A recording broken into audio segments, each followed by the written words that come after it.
بحرین کے وزیر خارجہ کے ہمراہ ایک اعلیٰ سطح کا سرکاری وفد بھی ہوگا جس میں بحرین کے شاہی خاندان کے اراکین بھی شامل ہوں گے۔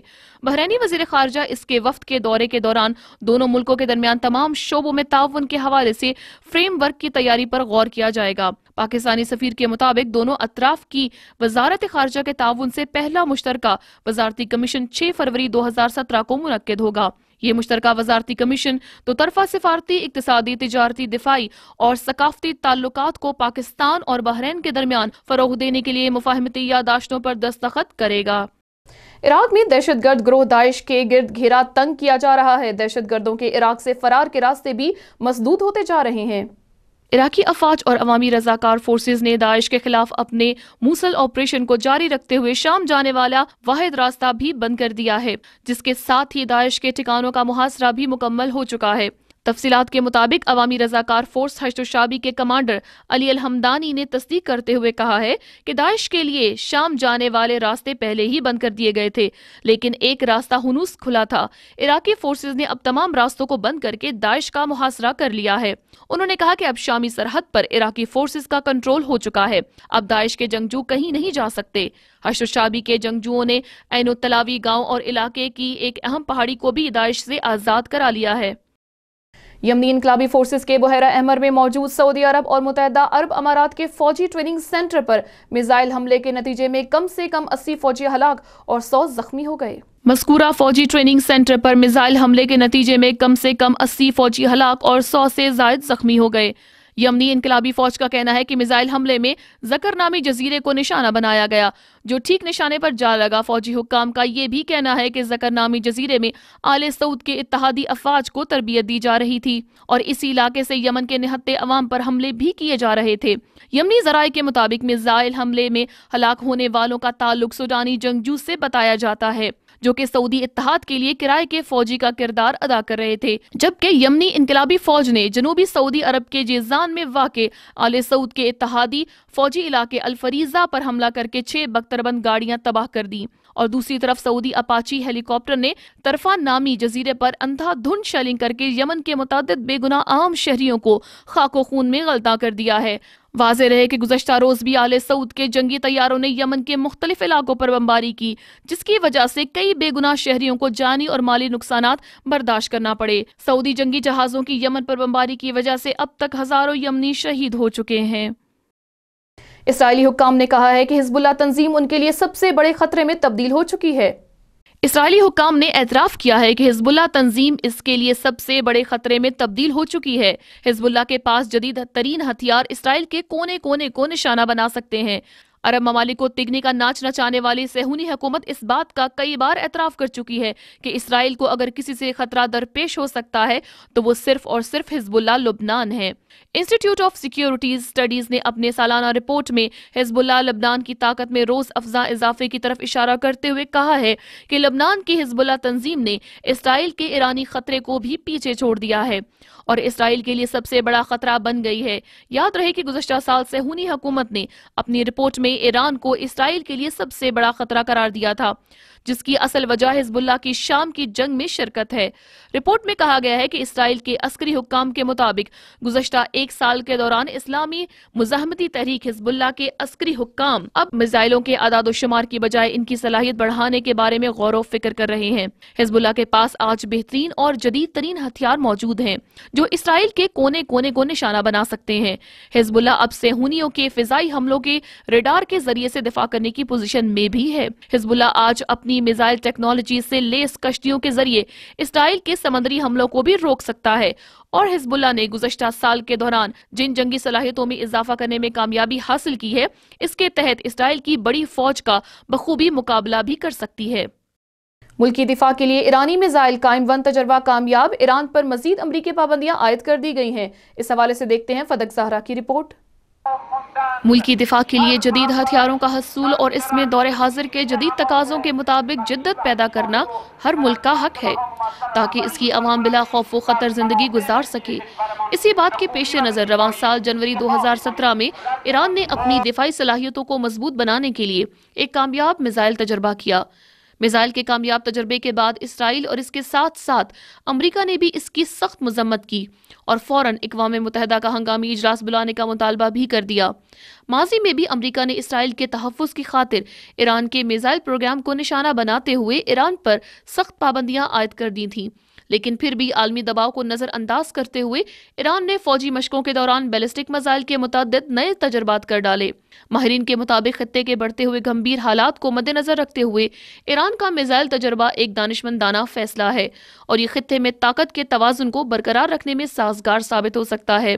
روس نے ایرانی میزائل تجربے پر حمایت کا اظہار کرتے ہوئے کہا ہے کہ ایران کے میزائل تجربے اقوام متحدہ کی قراردادوں کے منافی نہیں ہیں، اور اسلامی جمہوریہ ایران کے وزیر دفاع کا کہنا ہے کہ حالیہ میزائل تجربہ ہمارے دفاعی پروگرام میں شامل ہے اور ہم اپنے دفاعی امور میں کسی بیرونی ملک کو مداخلت کی اجازت نہیں دیتے۔ ایک زندہ قوم کو ہمیشہ اعلیٰ ترین سطح پر دفاعی پوزیشن کو مضبوط سے مضبوط تر بنانے کی ضرورت ہوتی ہے۔ حالیہ میزائل تجربہ ایک میڈیم رینج کا میزائل تھا جس کا نام قائم 1 ہے۔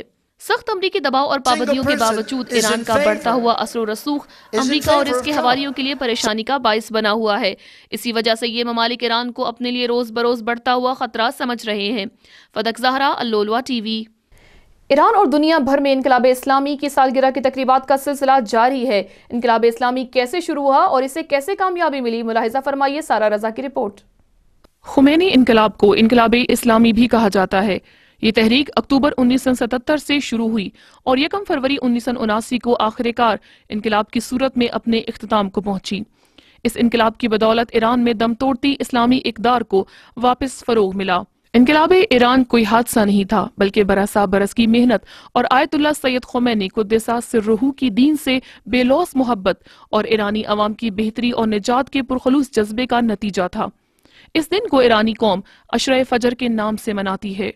ماضی کے اوراق پر نظر ڈالی جائے تو معلوم ہوتا ہے کہ امام خمینی کا انقلاب کوئی اقتدار کی جنگ نہیں تھا، وہ کسی خاص ملت یا گروہ کے لیڈر نہ تھے بلکہ صرف اسلامی رہبر تھے۔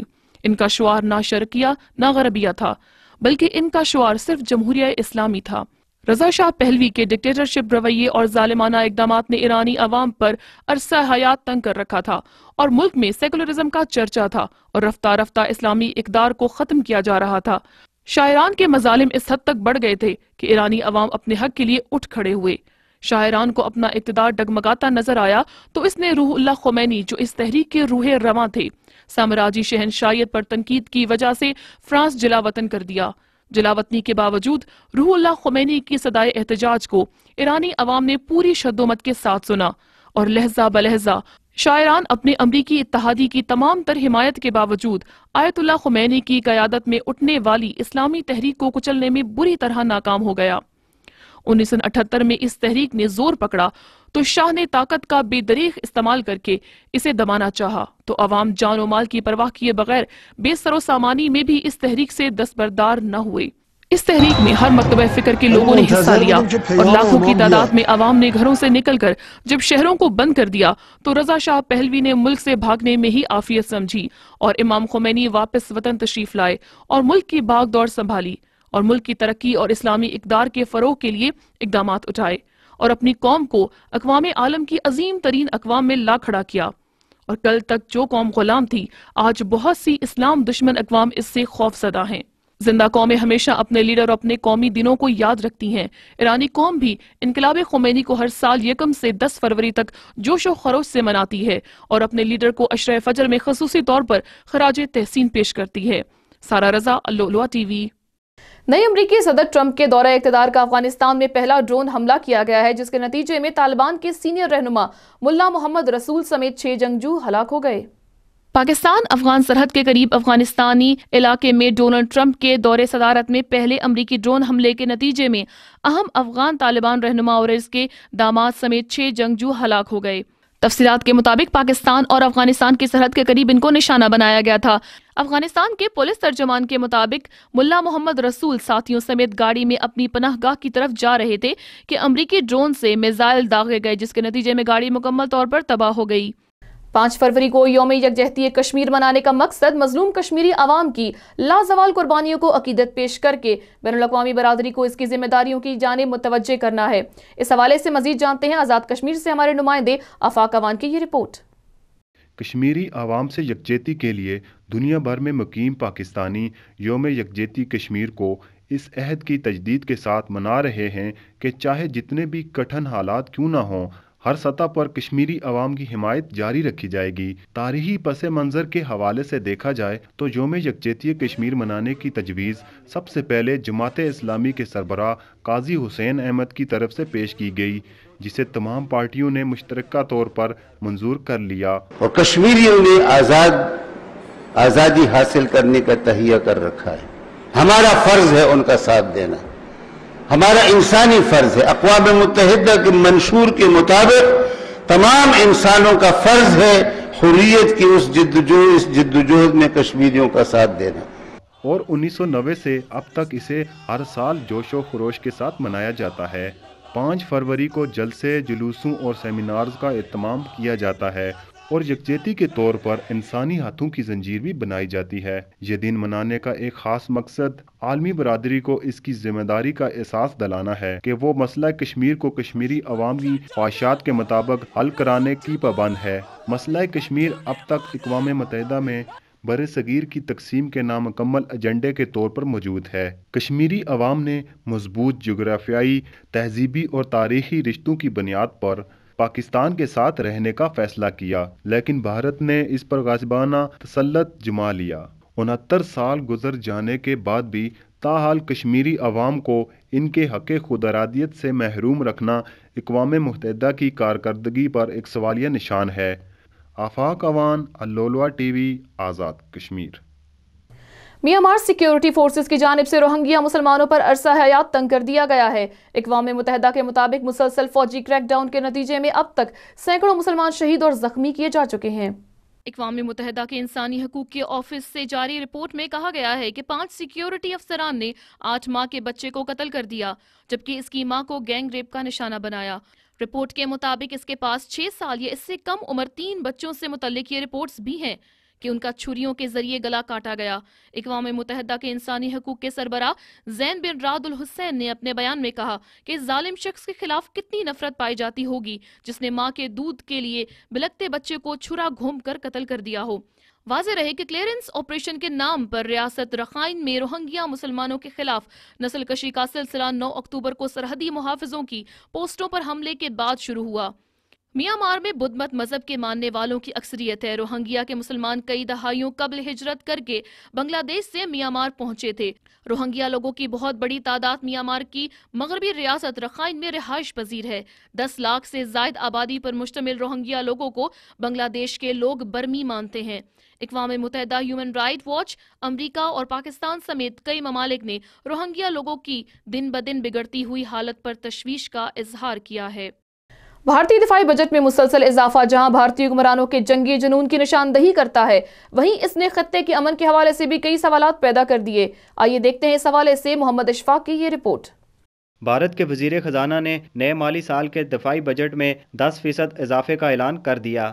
دنیا کے سب سے زیادہ غریب آبادی رکھنے والے ملک بھارت کا دفاعی بجٹ آسمان سے باتیں کرنے لگا۔ بھارت کا دفاعی بجٹ دنیا بھر کا چوتھا بڑا بجٹ ہے۔ بھارت نے اس سال اپنے دفاعی اخراجات 27 خرب سے زائد کر دیے، جبکہ گزشتہ سال دفاعی اخراجات 24 خرب 91 ارب روپے تھے۔ بھارتی اپوزیشن جماعت کانگریس نے اس بجٹ کو مسترد کر دیا ہے اور راہل گاندھی نے کہا ہے کہ دفاعی بجٹ میں اضافے کا مقصد غریب عوام پر ٹیکس کا مزید بوجھ ڈالنا ہے۔ تجزیہ کاروں کا کہنا ہے کہ پاکستان کے چین کے ساتھ بڑھتے ہوئے تعلقات مغربی دنیا کو سخت ناگوار گزرتے ہیں اور اسی وجہ سے امریکہ بھارت کا حامی اور مددگار ہے۔ حالیہ بجٹ کے پیچھے بھی یہی مقصد کار فرما ہو سکتا ہے کہ خطے میں جنگی جنون کو ہوا دی جا سکے۔ بھارت ہر سال اپنے دفاعی بجٹ میں دگنا اضافہ کر کے اپنے ہمسایہ ممالک کو ایٹمی ہتھیاروں کے پھیلاؤ کی دلدل میں دھکیل رہا ہے۔ اگر ہندوستان یہی بجٹ اپنے عوام پر خرچ کرے تو ملک میں غربت اور دیگر مسائل کو بآسانی کم کیا جا سکتا ہے۔ ماہرین کے مطابق جمہوریت کا نام نہاد عالمی دعوے دار اور سیکولرزم کا پرچار کرنے والا ہندوستان اپنے ملک کے اندر اٹھنے والی آزادی کی تحریکوں اور اس کے ساتھ ساتھ خصوصی طور پر کشمیر کی تحریک آزادی کو دبانے کی ناکام کوشش کر رہا ہے اور کشمیر کے ہاتھوں سے نکل جانے کے خوف نے بھارت کو بخلاہٹ کا شکار کر دیا ہے، جس کی وجہ سے وہ مسلسل اپنے دفاعی بجٹ میں اضافہ کیا جا رہا ہے تاکہ ان تحریکوں کو بزور طاقت کمزور یا ختم کیا جا سکے۔ محمد اشفاق، اللولوا ٹی وی۔ میکسیکو اسرائیل تعلقات میں کشیدگی آ گئی ہے۔ میکسیکن وزیر خارجہ نے کہا ہے کہ اسرائیل کو امریکہ کی جانب سے میکسیکو سرحد پر دیوار کی تعمیر کرنے کے فیصلے کی حمایت پر باضابطہ طور پر معافی مانگنا ہی پڑے گی۔ اسرائیل نے امریکہ میکسیکو سرحدی دیوار کی تعمیر کے امریکی فیصلے کی حمایت کیوں کی ہے؟ میکسیکو نے اسرائیلی وزیر اعظم سے معافی مانگنے کا مطالبہ کر دیا۔ میکسیکو کے وزیر خارجہ کا موقف ہے کہ نیتن یاہو کی جانب سے دیوار کی تعمیر کی حمایت کرنا میکسیکو کے خلاف جارحیت کے مترادف ہے، لہٰذا اسرائیلی حکومت اس حوالے سے اپنی پوزیشن واضح کرے اور میکسیکو سے معافی مانگے۔ واضح رہے کہ چند دن پہلے اسرائیلی وزیر اعظم نیتن یاہو نے ٹویٹر پر ٹرمپ کی جانب سے دیوار کی تعمیر کے فیصلے کی حمایت کی تھی۔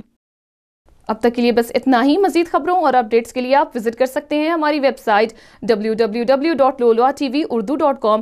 آپ ہمیں سبسکرائب بھی کر سکتے ہیں یوٹیوب اور ٹویٹر پر لولوا ٹی وی اردو۔ اجازت دیجیے، اللہ حافظ۔